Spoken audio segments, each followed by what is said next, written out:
ನೋಡಿ, ರಾಜ್ಯದ 12 ನದಿಗಳ ನೀರು ಕುಡಿಯೋದಕ್ಕೆ ಯೋಗ್ಯವಲ್ಲ ಅಂತ ಒಂದು ವರದಿ ಬರ್ತಾ ಇದೆ ಅಂತ ಹೇಳಿದ್ರೆ ನಾವೆಂಥ ಆಘಾತಕಾರಿ ಸನ್ನಿವೇಶದಲ್ಲಿ ನಾವೆಲ್ಲ ಬದುಕ್ತಾ ಇದ್ದೀವಿ ಅಂತ ಯೋಚನೆ ಮಾಡಬೇಕು ನಾವು. 12 ನದಿಗಳ ನೀರು ರೀ, ಸಾವಿರಾರು ನದಿ ಇದೆಯಾ ನಮ್ಮ ರಾಜ್ಯದಲ್ಲಿ? ಇಲ್ಲ, ಇರೋದೇ ಕೆಲವು ನದಿಗಳು.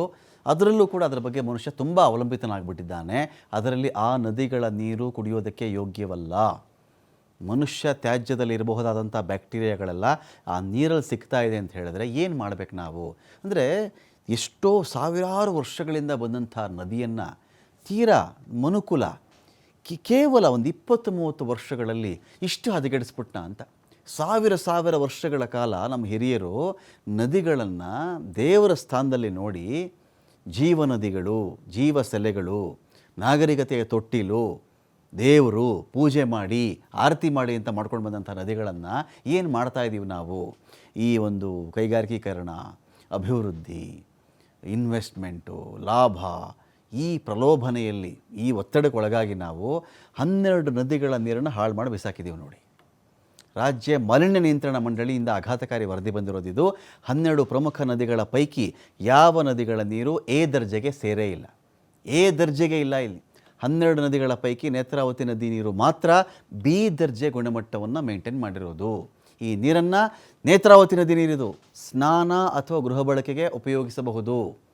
ರಾಜ್ಯದ 12 ನದಿಗಳ ನೀರನ್ನು 32 ಕಡೆ ಪರೀಕ್ಷೆಗೆ ಒಳಪಡಿಸಲಾಗಿದೆ. ಪ್ರತಿ ತಿಂಗಳು ನದಿಗಳ ನೀರು ಪರೀಕ್ಷಿಸಿ ಈ ವರದಿ ರೆಡಿ ಮಾಡಲಾಗುತ್ತೆ. ಸೆಪ್ಟೆಂಬರಲ್ಲಿ ನಡೆದಂಥ ಪರೀಕ್ಷಾ ವರದಿಯಲ್ಲಿ ಆಘಾತಕಾರಿ ಮಾಹಿತಿ ಹೊರಬಿದ್ದಿರೋದು. 12 ನದಿಗಳ ಪೈಕಿ ಯಾವುದೇ ನದಿ ನೀರು ಕೂಡ ನೇರವಾಗಿ ನೀವು ಆ ನದಿ ನೀರು ಎತ್ಕೊಂಡು ನಾನು ಕುಡಿದು ಬಿಡ್ತೀನಿ ಅಂತ ಹೇಳಿದ್ರೆ ಅದಕ್ಕದು ಯೋಗ್ಯವಾಗಿಲ್ಲ ಅಂತ. 8 ನದಿಗಳ ನೀರು ಸಿ ರಿಪೋರ್ಟಲ್ಲಿದೆ, ಅದು ಸಿ ದರ್ಜೆಗೆ ಸೇರೋದು ಅದು ಅಂತ. 3 ನದಿಗಳ ನೀರು ಡಿ ದರ್ಜೆ ಗುಣಮಟ್ಟ ಇದೆ ಅಂತ. ಸಿ ದರ್ಜೆ ಹೊಂದಿರತಕ್ಕಂಥ ನದಿ ನೀರನ್ನು ಸಂಸ್ಕರಿಸಿ ಬಳಸ್ಬೋದು. ಸಿ ದರ್ಜೆ ಕೊಟ್ಟಿದ್ದಾರಪ್ಪ ಈ ನದಿ ನೀರು ಅಂದರೆ ಅದನ್ನು ಸಂಸ್ಕರಿಸಿ ಶುದ್ಧೀಕರಣ ಮಾಡಿ ಬಳಸ್ಕೊಳ್ಬಹುದು ಅಂತ. ಡಿ ದರ್ಜೆ ನೀರನ್ನು ಮೀನುಗಾರಿಕೆ ಸೇರಿದಂತೆ ಇನ್ನಿತರ ಕೆಲಸಗಳಿಗೆ ಬಳಸಬಹುದು. ಕುಡಿಯೋಕ್ಕೆ ಯಾಕೆ ಯೋಗ್ಯವಾಗಿಲ್ಲ ಹಾಗಾದರೆ 12 ನದಿಗಳ ನೀರು ಅಂತ ನೋಡಿದ್ರೆ, ನದಿಗಳ ನೀರಲ್ಲಿ ಆಮ್ಲಜನಕದ ಕೊರತೆ ಇದೆ. H2O ಗೊತ್ತಿದೆಯಲ್ಲ ನಮಗಿದು. ಸೊ ಈ ನೀರಲ್ಲಿ ಆಮ್ಲಜನಕವೇ ಇಲ್ಲ ಅಂದಾಗ ಬಯೋಕೆಮಿಕಲ್ ಆಕ್ಸಿಜನ್ ಹೆಚ್ಚಾಗಿಬಿಟ್ಟಿದೆ ಇದರಲ್ಲಿ.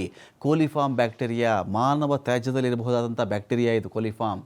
ಹಾಗೆಲ್ಲ ಬಂದಿತ್ತಲ್ಲ, ಕುಂಭಮೇಳ ಮಾಡಿದಾಗ ಒಂದು ವಿಷಯ ಬಂದಿತ್ತಲ್ಲ, ಅದರಲ್ಲಿ ಈ ಥರದ ಬ್ಯಾಕ್ಟೀರಿಯಾ ಇದೆ ಅಂಥೇಳಿ. ರಾಜ್ಯದ 12 ನದಿಗಳ ನೀರಲ್ಲಿ ಇಂಥ ಒಂದು ಫೈಕಲ್ ಕೋಲಿಫಾರ್ಮ್ ಬ್ಯಾಕ್ಟೀರಿಯಾ ಹೆಚ್ಚಾಗಿಬಿಟ್ಟಿದೆ. ನದಿಗಳ ನೀರು ಪರೀಕ್ಷೆ ಮಾಡಿರೋದು ಯಾವ್ಯಾವುದು?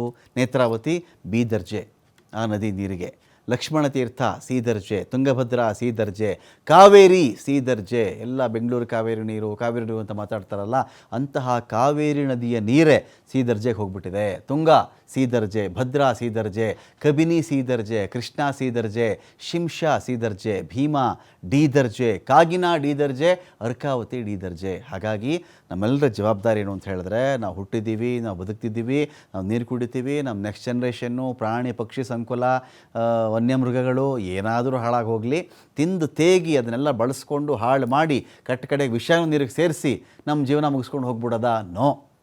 ಮುಂದಿನ ನೂರಾರು ಸಾವಿರಾರು ತಲೆಮಾರಿಗಳಿಗೂ ಕೂಡ ಈ ಪ್ರಕೃತಿ ಸಂಪತ್ತು, ಕುಡಿಯುವ ನೀರು ಅಷ್ಟೇ ಅಮೂಲ್ಯ. ಅದನ್ನು ಉಳಿಸಿ ಅದನ್ನು ನೀಟಾಗಿ ಇಟ್ಕೊಂಡು ಹೋಗುವಂಥ ಜವಾಬ್ದಾರಿ ನಮ್ಮೆಲ್ಲರ ತಲೆ ಮೇಲೆ ಇದೆ ಅಂತ.